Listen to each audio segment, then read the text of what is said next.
دوستان خوبم، ثریا نادری هستم. اگه شلوار تنگ و ساده دارید میتونید اونو به یک ست زیبا و سایز خودتون تبدیل کنید. بدون الگو و تنها با چند برش ساده این کار شدنی است و لازم نیست که خیاط ماهری باشید. امیدوارم آموزش مورد استفادهتون قرار بگیره و لایک و کامنت های دوستانه هم یادتون باشه. در وسط خط پهلوی هر دو طرف کش کمر را به اندازه 10 تا 15 سانتی متر بشکافید.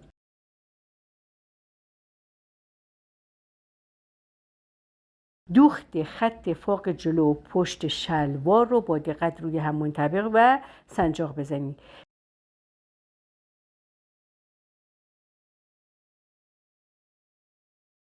پس از اینکه از دقیق بودن توازن خط پهلوها مطمئن شدید، این خط را تا دمپا به طور کامل برش بزنید برای هر دو سمت شلوار.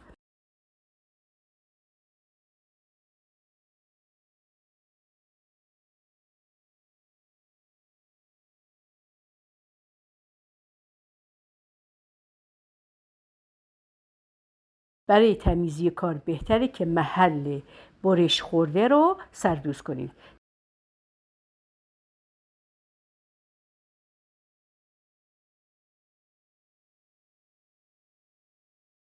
سپس به قد شلوار و به پهنای مورد نیاز که من 10 تا 12 سانتی متر در نظر گرفتم پارچه طرحدار آماده کنید و به محل برش خورده در خط پهلوی شلوار دوخت بزنید.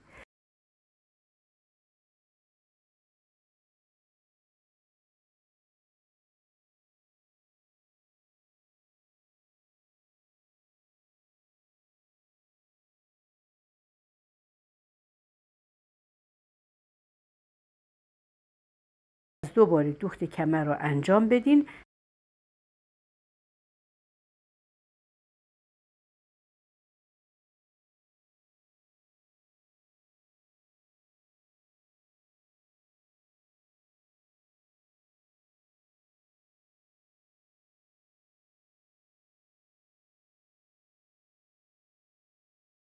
در نهایت دوخت دمپا را هم تکمیل کنید.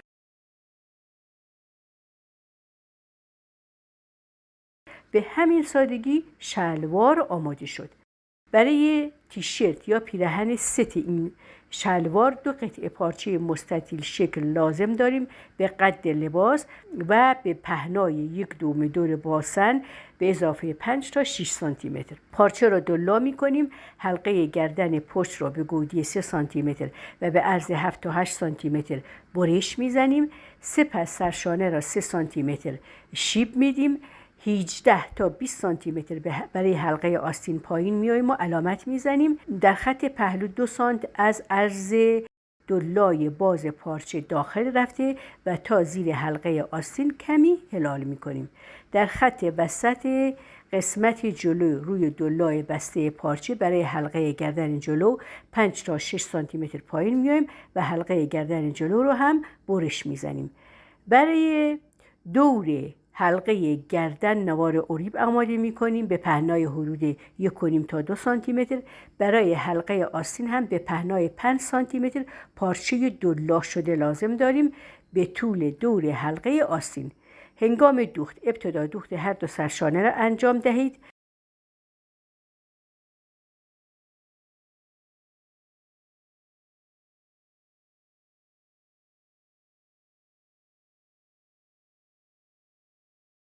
سپس نوار اریب دور گردن را بدوزید.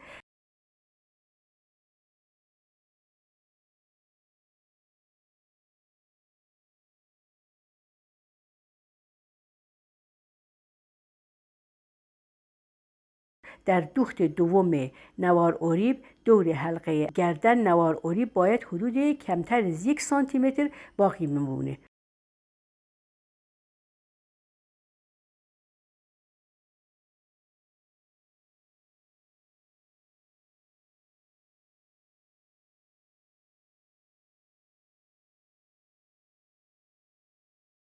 حالا خط پهلوها را میدوزیم.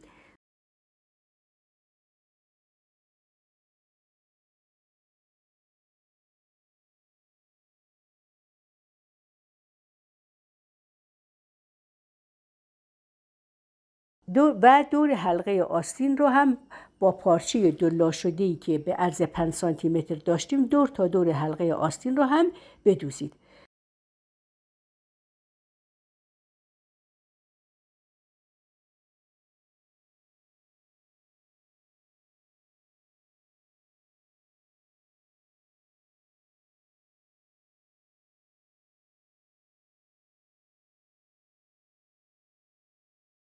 پایین لباس را تو بذارید و بدوزید.